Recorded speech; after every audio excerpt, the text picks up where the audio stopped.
Sir,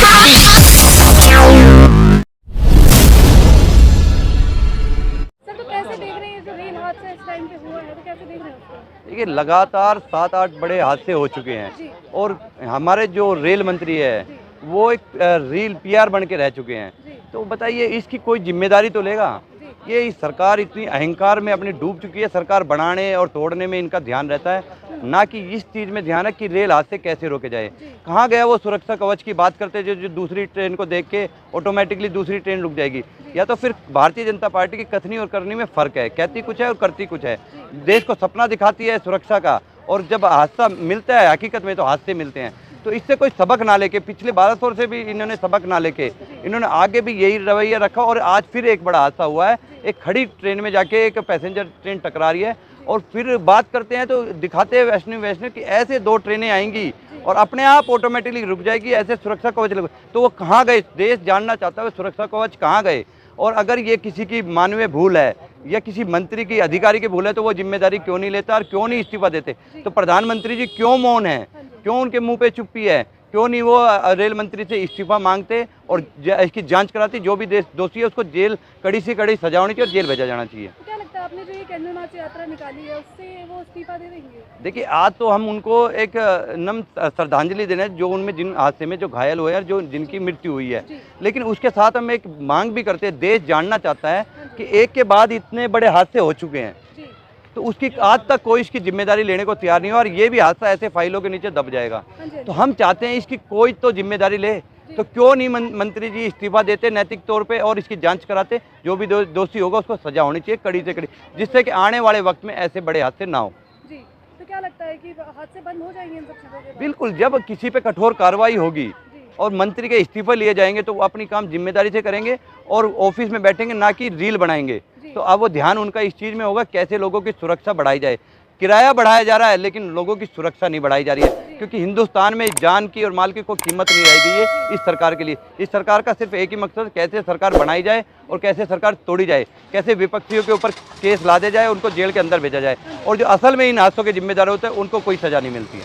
लेकिन ये सरकार तो भ्रष्टाचार को जड़ से उखाड़ने वाली सरकार है ना? सारे भ्रष्टाचारी तो इसी सरकार में चले गए। जिस पे भ्रष्टाचार का आरोप लगाया था वहाँ सारे भ्रष्टाचारी इसी सरकार में है।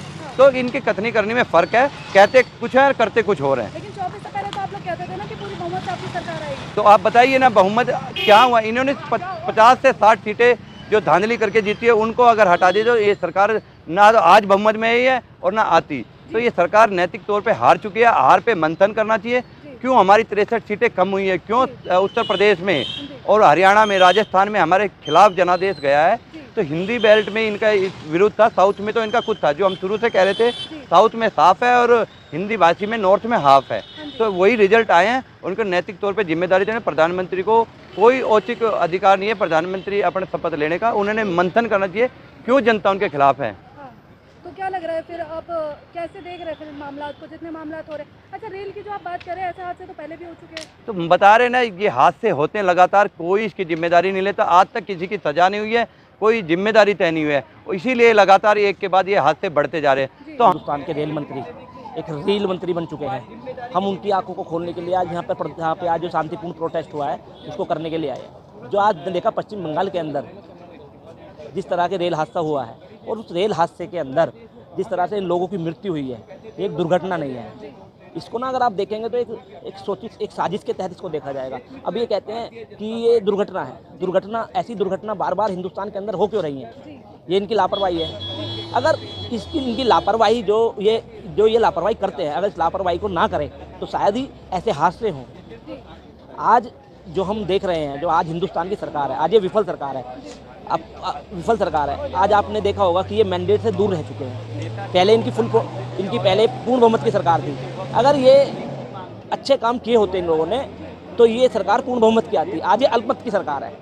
तो रेल मंत्री को इस्तीफा देना चाहिए।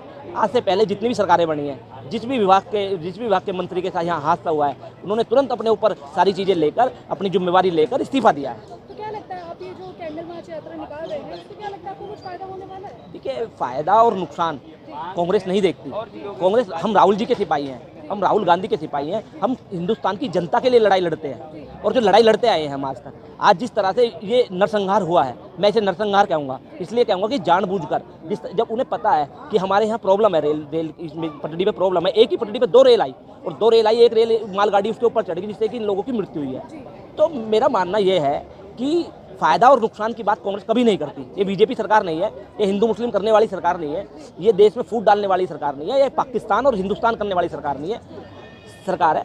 हम कांग्रेस पार्टी के सिपाही हैं, हम राहुल गांधी के सिपाही हैं, हम देश के हर उस वर्ग के लिए लड़ते हैं जो वर्ग इस हिंदुस्तान के अंदर परेशान है, चाहे वो किसान हो, चाहे वो महिला हो, चाहे वो बेरोजगार नौजवान। क्या लगता है फिर आपकी जो ये मार्च आपने निकाली है उससे कुछ सुनवाई की जाएगी इन बच्चों की? देखिए, सुनवाई तो गूंगी बहरी सरकार है, सुनना तो इनका काम है नहीं, जी पर हम मांग कर रहे हैं कि रेल मंत्री इस्तीफा दें। अगर रेल मंत्री इस्तीफा देते हैं तो हम अब आज तो कैंडल मार्च किया हमने शांतिपूर्ण, कल को हम प्रोटेस्ट करेंगे और प्रोटेस्ट उस स्तर पे करेंगे, पूरे हिंदुस्तान में आईवाईसी जाएगी और रेल मंत्री का घर और इसके जो इनका आवास है उसे घेरने का काम करेगी। ऑन कैमरा ये बात कह रहे हैं? बिल्कुल ऑन कैमरा में बात कह रहा हूँ। मैं पूरी जिम्मेवारी के साथ ये बात कह रहा हूँ, जो लोगों की शहादत इस रेल रास्ते में हुई है, जो लोगों की मृत्यु इस रेल रास्ते में हुई है, उनके एक खून का कतरा यूथ कांग्रेस लेना तो इसमें क्या आप राजनीति मानते हैं? राजनीति हो रही है, राजनीति। जैसा आपने अभी बोला था कि इस चीज़ के पीछे भी राजनीति है कहीं। हाँ, देखिए, राजनीति हो रही है पर बीजेपी कर रही है, कांग्रेस नहीं कर रही है। अभी 4 दिन पहले रेल मंत्री बने हैं, रेल मंत्री बनते ही साथ ही इतना बड़ा हादसा हो गया। ये सिंपैथी लेना चाहते हैं लोगों की, ये कहते हैं कि ना 5-5 लाख रुपए का इनको दे दिए हैं। 5 लाख रुपए में जिनका इंसान गया है, जिसकी मृत्यु हुई है, क्या उस घर वाले को, उसके घर वाले को 5 लाख में जीवन पूरा व्यतीत हो जाएगा, या फिर वो इंसान 5 लाख रुपए में वापस आ जाएगा?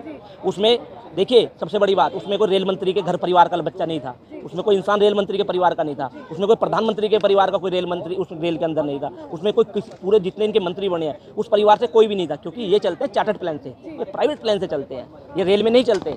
इसलिए रेल की इतनी बुरी दुर्गति है जिसके कारण ये घटना हुई है। अच्छा, तो क्या लगता है फिर आपके ये सब करने से कि वो रिजाइन दे देंगे या नहीं?